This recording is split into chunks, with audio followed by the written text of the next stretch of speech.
చక్కెర వ్యాధి, sugar complaint, మధుమేహం, డయాబెటీస్, వీటికి చాలా కారణాలు ఉంటాయన్నమాట. ఏదో మామూలుగా మలేరియా ఇట్లాంటి అలాంటి వ్యాధులా కాకుండా ఏదో మలేరియాకి ఒక కారణమే ఉంటుంది, మస్కిటోలు లేకపోతే. బట్ ఇదేంటంటే చక్కెర వ్యాధికి చాలా కారణాలు ఉంటాయి. ఒకటేమో మనకి మన ఇంట్లో మన ఎవరికైనా ఉంటే మన నాన్నగారికి కానీ మన అమ్మగారికి కానీ తాతలకు కానీ మావయ్యకి కానీ ఎవరికైనా ఉంటే జెనెటిక్గా మనకి వస్తుంది.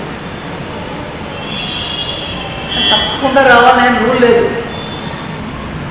మనం దాన్ని ప్రివెంట్ చేయలేకపోయినా కూడా చిన్న వయసులో రాకుండా కాపాడుకోవచ్చు. మనం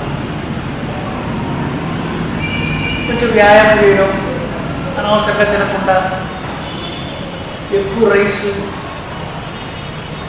ఐటమ్స్, మన కార్బోహైడ్రేట్స్ ఎక్కువ ఉన్న ఐటమ్స్ తినకుండా అలా ఉన్నప్పుడు మనం దాన్ని అట్లీస్ట్ 50-60 ఏళ్ళ దాకా దాన్ని రాకుండా చూసుకోవచ్చు. టెన్షన్ తక్కువ పెట్టుకోవడం ఇట్లాంటివి చేయాలన్నమాట. ఇక రెండో కారణం, మనం ఈ మధ్య ఏంటంటే మనం చాలా రిచ్ అయిపోయాం. పొద్దున్న హెవీ బ్రేక్ఫాస్ట్, మధ్యాహ్నం హెవీ లంచ్, రాత్రిలో బిర్యానీలు,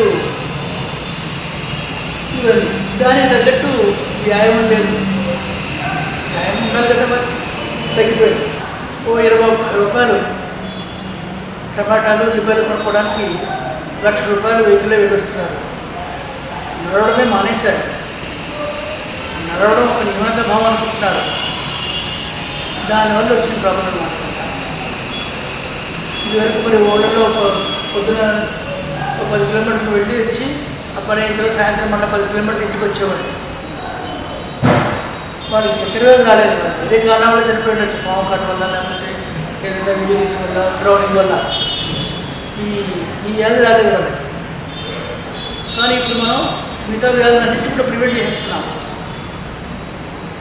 ఇప్పుడు ఈ వచ్చా వల్ల ఈ ఐటీస్లో, ఇన్ఫర్మేషన్ టెక్నాలజీ, కంప్యూటర్లో వర్క్ చేసేవాళ్ళు 8 hours 10 hours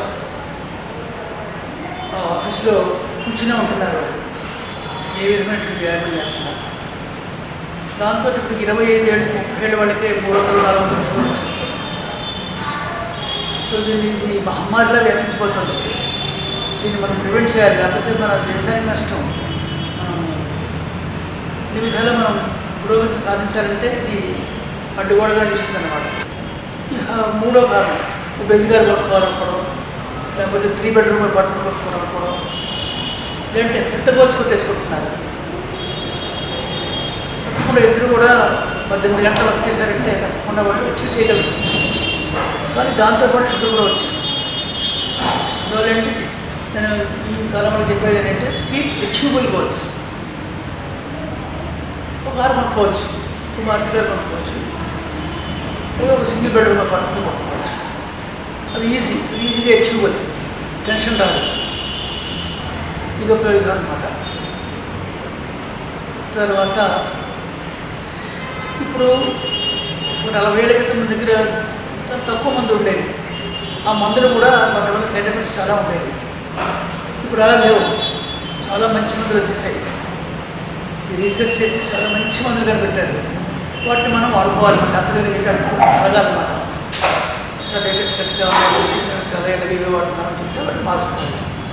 ఇప్పుడు వచ్చే డ్రగ్స్ వల్ల మనకి కిడ్నీ ప్రాబ్లం కూడా రాకుండా ఉండేటట్టుగా ఉంటున్నాయి, హార్ట్ ప్రాబ్లం కూడా రాకుండా ఉండేటువంటి మెడిసిన్స్ వచ్చాయి. షుగర్ కంట్రోల్ చేయడమే కాకుండా ఈ 2 లాభాలు జరుగుతాయి అన్నమాట మనకి. అలాగే లేటెస్ట్ ఇన్సులిన్స్ కూడా లేటెస్ట్ వచ్చాయి, మనం వాడుకోవాలి. ఇదివరకేంటి 20 నిమిషాలు 30 నిమిషాల లోపల అన్నం తిని తీరాలి ఇన్సులిన్ వేసుకున్న తర్వాత, తినకపోతే మైకి వచ్చి పడిపోతారు. ఇప్పుడు అలా లేదు. లేటెస్ట్ ఇన్సులిన్స్, మీరు ఎప్పుడైనా అన్నం తినచ్చు, ఎప్పుడైనా ఇన్సులిన్ వేసుకోవచ్చు. భోజనానికి ముందు వేసుకోవచ్చు, భోజనం చేసిన తర్వాత కూడా 1 గంట తర్వాత కూడా వేసుకోవచ్చు. అట్లాంటి ఇన్సులిన్స్ అన్నీ వచ్చాయన్నమాట లేటెస్ట్. మనం వాడుకోవాలి.